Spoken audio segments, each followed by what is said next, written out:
সুপ্রিয় শ্রোতা, শুভ সন্ধ্যা। অল্প স্বল্প গল্পে আপনাদেরকে স্বাগতম জানাচ্ছি। আমার সাথে আজকে আছেন বরাবরের মতো অবসরপ্রাপ্ত সিনিয়র জেলা জজ উম্মে কুলসুম। আদাব ম্যাডাম। তুমি কেমন আছো? জি ম্যাডাম, আমি আজকের দিনে খুব ভালো থাকি, যেহেতু আমরা একটা নতুন বিষয় নিয়ে কথা বলবো, সেই জন্য অপেক্ষায় থাকি। আজকে আমাদের বিষয় বহু কাঙ্ক্ষিত, আমাদের একটা স্বপ্নের যে জায়গা ছিল, ভাবছিলাম যে কোনোদিনকে আমরা দেখে যেতে পারবো। যদিও এটা অধ্যাদেশ আকারে এসছে, তবুও আমি মনে করি যে এখন পর্যন্ত একটি বড় পাওয়া, সেটা হলো বিচার বিভাগের স্বাধীনতা। যে ব্যাপারটি তোমার আমাদের সুদীর্ঘ সংগ্রাম, সুদীর্ঘকাল আশা নিরাশার দোলাচলের পর এই গত 30শে নভেম্বর 2025 তারিখে সুপ্রিম কোর্ট সচিবালয় অধ্যাদেশ প্রকাশ হয়েছে। জি ম্যাডাম, আপনি যেমনটা বলেছেন, এটা আসলে আমার সবসময় মনে হতো যে এটা আমাদের চাওয়াতেই থাকবে, কখনো পাওয়া হবে কিনা সেটা জানতাম না। এখন অপেক্ষায় আছি যে আমাদের অনেক প্রত্যাশিত যে সুপ্রিম কোর্ট সচিবালয়, তার কার্যক্রম এবং প্রকৃত অর্থে যেটা স্বাধীন বিচার ব্যবস্থা বা স্বাধীন বিচার বিভাগ, তা প্রতিষ্ঠার জন্য কিভাবে কাজ করবে তা দেখার জন্যই আসলে অপেক্ষায় আছি। কুলসুম, এই যে বিচার বিভাগের স্বাধীনতার অধ্যাদেশটা এসছে, তার আগে তুমি চিন্তা করে দেখো, আমরা কিন্তু কখনো এটাও ভাবতে পারিনি যে ম্যাজিস্ট্রেসিটা জুডিশিয়ারিতে চলে আসবে, তাই না? জি, এটাও আসলে আমাদের অনেক প্রত্যাশিত ছিল, কিন্তু সত্যি যে আসবে সেটা কিন্তু কখনো ভাবিনি। এবং ম্যাজিস্ট্রেসিটা আমার হচ্ছে 2007 কি না 2007 না। এবং তখন আসার পরে একটা মানে আলোড়ন, যে আমাদের যে আমরা যে সিভিল জাজরা, তারা এটা ঠিকভাবে করতে পারবে কিনা একটা চ্যালেঞ্জ ছিল। এবং আমি তখন দেখেছি যে আমাদের জুনিয়র জাজরা কি রকম মানে জিনিসটাকে মানে কোট করতে পেরেছে, তাই না? এবং খুবই দক্ষতার সাথে তারা কাজ করেছে, খুবই সিনসিয়ারিটি ছিল, যে কারণে কিন্তু কেউ কিছু বলতে পারেনি যে না, জুডিশিয়াল অফিসাররা এত বড় একটা দায়িত্ব পালন করতে পারবে কিনা। জি ম্যাডাম, আমরা যেমনটা দেখেছি যে আমরা যারা সিভিল জাজ মানে সহকারী জাজ হিসেবে কাজ করেছি, সহকারী জাজ থেকে সিনিয়র সহকারী জাজ, আমাদের তো কোনো ম্যাজিস্ট্রেসি কাজ ছিল না। তারপর আমরা জয়েন্ট ডিস্ট্রিক্ট জাজ হয়েছি, তখনই আমরা কিন্তু সেশনস পাওয়ার পেয়েছি। কিন্তু প্রথম দিনেই আমার মনে আছে যে আমি সেশনস কোর্টে উঠেছি, তার আগে চট্টগ্রামের মতো একটা ওভারবার্ডেন জায়গায় 5টা কোর্টের দায়িত্বে ছিলাম। কোনোদিন কোনো সেশনস নথিও আমার দেখা হয়নি, ফৌজদারি মামলার নথি। সেই জায়গায় এসে প্রথম দিন আমি সাক্ষী নিয়েছি, তারপরে ফৌজদারি কার্যধারার যত কাজকর্ম আছে সবগুলো যথাযথ করেছি, এবং 3 দিনের মধ্যে আমি কিন্তু জাজমেন্টও দিয়েছি। কাজে আমার মনে হয় যারা আমরা বিচার বিভাগে দেওয়ানি মামলার কাজ করে অত্যন্ত দক্ষতার সাথে বিচারক হয়ে উঠেছি, তাদের জন্য ম্যাজিস্ট্রেসি কিন্তু কোনো বিষয়ই ছিল না, বরং এটা অনেক সহজ ছিল। তুমি যেটা বললে, আমারও একটা স্মৃতি আছে। সেটা হলো আমি মানিকগঞ্জে যখন সিনিয়র মুন্সিফ ছিলাম, তারপরে আমি ওখান থেকে সাব জাজ বলতো তখন জয়েন্ট ডিস্ট্রিক্ট জাজকে আমি প্রমোশন পেলাম। তো সভাপতি আমার ক্রিমিনাল মামলা করতে হবে, তার আগে তো আমি করিনি, সেই ইউনিভার্সিটিতে পড়েছি, তারপরে তার এটার সাথে আমার কোনো যোগাযোগ ছিল না। তো তখন আমাদের ওখানে ডিস্ট্রিক্ট জাজ ছিলেন মানিকগঞ্জে সালাম সাহেব, পরবর্তীতে উনি বিচারপতি হয়েছিলেন। উনি আমাকে বললেন যে সিস্টার, কোনো চিন্তা করবেন না, আপনি একদিনের জন্য 1 ঘন্টার জন্য আপনি আমার কাছে আসবেন। উনি আমাকে একটা লম্বা একটা কাগজে চমৎকার করে ছবি এঁকে সুন্দর করে বলে দিয়েছিলেন যে এই ফর্মুলা ভাবে এইভাবে চলবে, এভাবেই। এবং আসলেই, এবং আমাদের কিন্তু যে বলে না যে গুরুমুখী বিদ্যা, আমরা যেটা পড়াশোনা করে এসেছি, কিন্তু সিনিয়ররাই কিন্তু আমাদেরকে প্রচুর সাহায্য করে, হাত ধরে শিখে যায়। সেজন্য আমি কৃতজ্ঞ ওনার কাছে। তো সেটাই আর কি, এবং সবকিছুই হয়ে যায়। তো কিন্তু এই বিচার বিভাগের স্বাধীনতা জিনিসটা কি? এইটা কিন্তু ম্যাডাম আমি মনে করি যে ইনস্টিটিউশনালি আমরা যে স্বাধীনতার কথা বলি, তার চেয়েও কিন্তু ইচ এন্ড এভরি জাজ প্রত্যেকেই কিন্তু এই স্বাধীন বিচার বিভাগের একটা অংশ বা কম্পোনেন্ট। আমি নিজে যদি বিচারক হিসেবে নিজেকে স্বাধীন না মনে করি, আমি যদি আমার বিবেকের কাছে জবাবদিহিতায় উত্তীর্ণ না হই, আমার বিচারপ্রার্থী জনগণের কাছে যদি আমি আমার স্বাধীনতা বা জবাবদিহিতা এনশিওর করতে না পারি, তাহলে কিন্তু কোনো প্রতিষ্ঠান আমাকে স্বাধীন করতে পারবে না।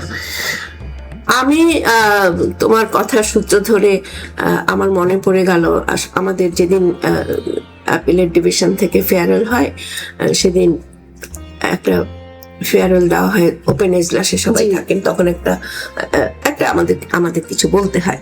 তো আমার শেষ কথাটাই এই কথাটাই ছিল। হ্যাঁ, শেষ কথাটা ছিল যে একজন বিচারক যদি নিজেকে স্বাধীন মনে না করে, তাহলে যতই তুমি বিচার বিভাগের স্বাধীনতা কাগজে কলমে তোমাকে একেবারে গিলিয়ে দেওয়া হোক না কেন, তুমি এই স্বাধীনতার কোনো অর্থ নেই। বিচারককে নিজের মনে নিজের কাজে স্বাধীন হতে হবে।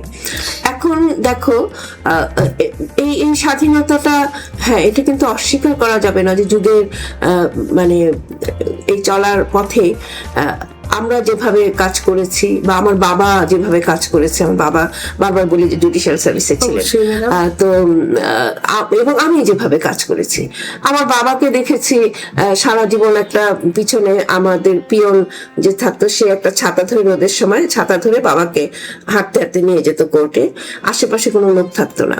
এটা কথা আমি আরো বলেছি এবং এটাই ছিল।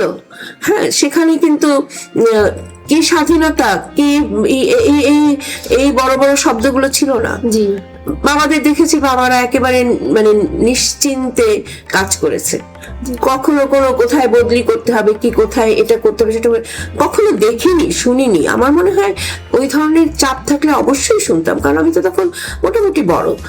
এবং তারপরে আমরা যে চাকরি করেছি, আমি তোমাকে বলি, আমি 41 বছরের আমার কর্মজীবনে আমি মানে কোনো রিকোয়েস্ট পাইনি। জি, হ্যাঁ, একবার পেয়েছিলাম। এটা মনে হয় এটা সাধারণ মানুষদের জন্য বলা ভালো, এবং আমাদের যারা বিচারক আছেন, জুনিয়র বিচারক অথবা কিছুটা সিনিয়র হয়েছেন, তাদেরও জানা দরকার যে মানে আমি তোমার যখন মানিকগঞ্জে ডিস্ট্রিক্ট জাজ ছিলাম, আমি একটা মার্ডার কেস শুনানি করছিলাম। নামার পরে তোমার তখন কি বলে অ্যাডমিনিস্ট্রেটিভ অফিসার বলতো তাকে, শেরস্তাদারকে।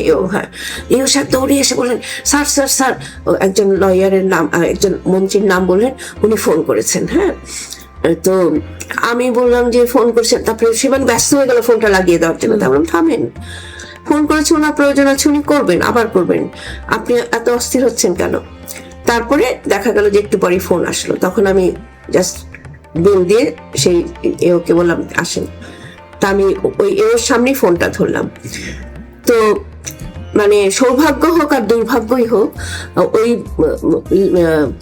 মন্ত্রী মহোদয় একজন চিফ জাস্টিসের ছেলে ছিলেন। আচ্ছা, তো তখন উনি যখন আমাকে বললেন যে এরকম এই একটা ছেলে একটা মার্ডার কেসে অনেকদিন ভিতরে আছে, এটা একটু, তখন আমি ওনাকে বললাম যে আসলে আমার বাবা তো খুব ছোট জাজ ছিলেন, আপনার বাবা তো অনেক বড় জাজ ছিলেন, তো আমার মনে হয় আমরা এই কথাগুলো বলি না, তাহলে আপনার বাবার আত্মাও কষ্ট পাবে। আমার বাবা জীবিত আছেন, এখনো চলে যাননি, কিন্তু উনিও কষ্ট পাবেন যে এটা কি ধরনের কথা, আমরা অন্য কথা বলি। উনি সাথে সাথে বললেন না না না না, ঠিক আছে ঠিক আছে। হ্যাঁ, কিন্তু আমি যে এও সাহেবকে সামনে রাখলাম, সে কিন্তু কথাটা শুনে সে কিন্তু বাইরে এই কথাগুলো বলবেই। জি, তো এই যে ছোটখাটো ছোট ছোট জিনিস দিয়ে আমাদের শেখা, ছোট ছোট জিনিস শেয়ার করলে হয়তো এটা অনেকে, কিন্তু আবার এটাও তো ঠিক যে না শুনলে পর তোমাকে আবার পরের দিনই বদলি করে দিচ্ছে। জি, করছে। কিন্তু ম্যাডাম আমার এক্সপিরিয়েন্সও আপনার মতোই। আপনি জানেন যে আমি ঢাকায় আসার পরে শুধু প্রথম 5 মাসের মধ্যে আমি বদলি হয়েছিলাম। আমি জাটিতে এসেছিলাম বিচার প্রশিক্ষণ ইনস্টিটিউটে চাকরির 13 বছর পরে। তো তখন বদলি হয়েছিলাম কেন, আমি মন্ত্রণালয়ের তৎকালীন কর্মকর্তাদেরকে সালাম আদাব বা যেভাবে দিতে হয় এগুলো এটিকেট জানতাম না, সেই জন্যই তখন ওনারা রাগ করে বদলি করলো কোথায় সেটা আপনারা জানেন, তৎকালীন সচিব মহোদয়ের এলাকায়। এবং উনি অত্যন্ত প্রভাবশালী সচিব ছিলেন, মন্ত্রী মহোদয়েরা ওনাকে খুব ইয়ে করে চলতেন। তা আমি আরো অতিরিক্ত জেলা জজ হিসেবে গেলাম। তো একদিন একটা মামলায় দরখাস্ত পড়লো যে মামলাটায় একজন আসামির নাম প্রত্যাহার করবে রাষ্ট্রপক্ষ থেকে, 494 একটা পিটিশন দিল। দেওয়ার পরে তখন এরকম দিতেই পারে, পিটিশন হেয়ারিং হবে, সব সাক্ষী শেষ, 342 জন্য মামলাটা আছে।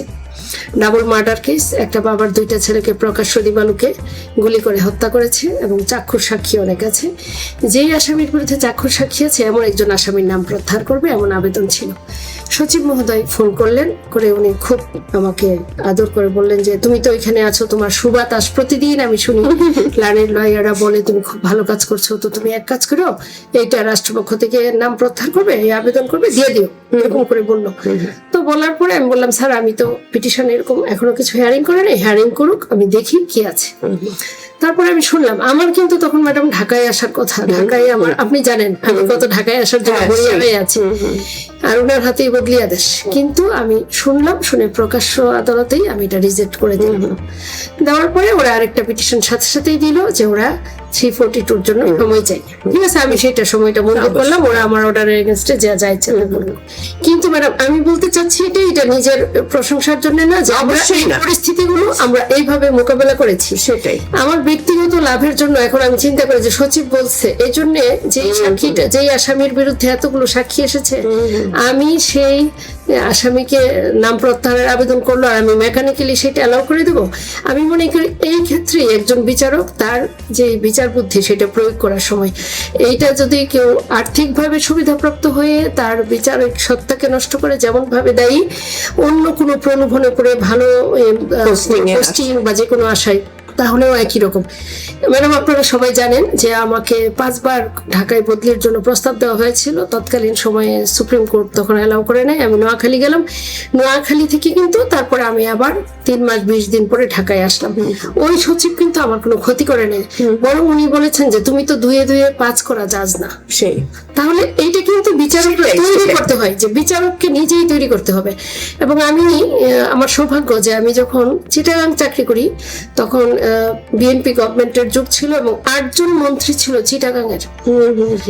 এই সবাই জানতো যে আমার কোর্টে কোন রকম তদবির চলে না, কাজে আমাদের এটা প্রুফ করতে হয়। ওই যে আমি কথাটা বলেছিলাম, আসলে প্রাতিষ্ঠানিক স্বাধীনতা অবশ্যই প্রয়োজন, তবে একজন বিচারক নিজেই যদি তার মাথাটা বিক্রি করে দেয় তবে কোনো প্রতিষ্ঠান এই বিচার বিভাগের স্বাধীনতাকে এনশিওর করতে পারবে না।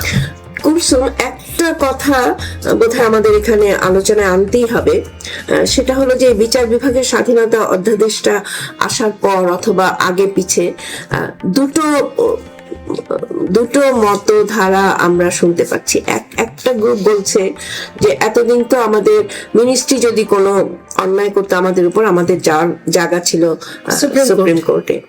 এখন যেহেতু একটা জায়গাতে আমাদের সবকিছু মানে কেন্দ্রীভূত, আমাদের উপরে যদি কোনো অন্যায় হয় আমরা কোথায় যাব, এটা নিয়ে তাদের মধ্যে একটা চিন্তা ভাবনা আছে। কিন্তু তুমি দেখো যে সমস্ত সভ্য দেশগুলোতে যারা মানে আইন জগতে আর কি মানে উদাহরণ রেখেছে, তারা কিন্তু স্বাধীন। এই যে তুমি দেখো ট্রাম্পের দেশে, তাই না, ট্রাম্পের এগেইনস্টে সমানে অর্ডার হচ্ছে, কিন্তু কিছু তো করতে পারছে না। তো সেই স্বাধীনতাটা আমরা তো নিশ্চয়ই আশা করব যে আসলে অবশ্যই। আমি তো ম্যাডাম আমার আশাটা তো আরেকটু বেশি, শুধু সুপ্রিম কোর্ট সচিবালয়ের আন্ডারে আমাদের বিচার বিভাগই নয়, বরং তদন্তকারী সংস্থা, একদম যারা একটা জুডিশিয়াল ইনভেস্টিগেশন ইউনিট থাকবে যেটা আসলে কাজ করবে, এবং ফরেনসিক ডিপার্টমেন্ট একটা থাকবে। এবং এখন যে ডিজিটাল এভিডেন্স আমাদের এখন সাক্ষ্য এনে এসছে, ডিজিটাল এভিডেন্সের জন্য যে ফরেনসিক যে আমাদের ল্যাবের দরকার, সেটাও আমাদের সুপ্রিম কোর্ট সচিবালয়ের আন্ডারে থাকবে। আমি মনে করি এগুলোও করতে হবে, তা না হয় পূর্ণাঙ্গ স্বাধীনতা আসবে না। আর ওই যে কথাটা বললেন যে ভিন্ন মত, আমি তাহলে বলি ম্যাডাম, আপনারও হয়তো মনে আছে আমরা যখন প্রথম চাকরিতে জয়েন করেছি তখন কিন্তু আপনাদের নির্দেশনায় আমরা মাজদার হোসেন মামলায় স্বাক্ষর করেছি। তৎকালীন মহাসচিব মাজদার হোসেন স্যার ছিলেন, এই জন্য সবারই ওনার নামে হয়তো কেসটা পরিচিত, বাট আমরা তো সবাই স্বাক্ষরকারী। তখন আমাদেরকে আমাদের জেলাজজ সোহেল হোসেন স্যার বলেছিলেন, তোমরা যে নাচতেছো এরকম বিচার বিভাগের স্বাধীনতা বলে বুঝতে তো পারছো না, তখন দেখবা সুপ্রিম কোর্টের একজন স্টাফ এওপিও তোমাদেরকে বদলি করে গেলে খবর পাবা না, এরকমটা বলেছিলেন। যাই হোক, আমরা কিন্তু ওই চ্যালেঞ্জ গুলো আমরা মাথায় নিয়ে নেই। আমরা সেই মামলার তখন আমাদের যে উদ্যম ছিল এবং ছিল সেইটারই ফলাফল দীর্ঘদিন পরে হলেও সেটাই ভোগ করতে যাচ্ছি। এবং আমার মনে হয় যে এই অধ্যাদেশ দেশটি যখন কিনা যদি দেশে ইলেকশন হয় এবং এটা আইনে আসে, তাহলে আমাদের জন্য অবশ্যই সুদিন আসবে। তবে এটাও ঠিক যে আমাদেরকেও তৈরি হতে হবে, জি অবশ্যই। তাই না? আমরা যদি এখন প্রপারলি আমাদের পুরো সেট আপ, মানে যে জনবল কাঠামো, আমাদের কার্যপরিধি, ইভেন আমাদের যদি পৃথক অ্যাকাউন্টস সেকশনও থাকে, তাহলে মানে আমাদের যদি বাজেট নিজস্ব থাকে, তাহলে মনে হয় কার্যকরী মানে পৃথকীকরণ বা স্বাধীনতা সেটা আসবে। এবং আমাদের বোধহয় কর্তৃপক্ষের মনন এবং আমাদের বিচারকদের মনন দুটোই আরো অনেক বেশি স্বাধীনতা গ্রহণ করার জন্য প্রস্তুতি নিতে হবে, তাই না? অবশ্যই সেটার জন্য আমাদেরকে তৈরি থাকতে হবে। এবং তাহলে বোধহয় বিচার বিভাগের স্বাধীনতা, আজকে আমরা যে প্রশ্নবোধক চিহ্ন দিয়ে বলেছি, সেই প্রশ্নবোধক চিহ্নটা উঠে যাবে। জি আজকে ম্যাডাম, এই পর্যন্তই। ধন্যবাদ সবাইকে। ধন্যবাদ ম্যাডাম।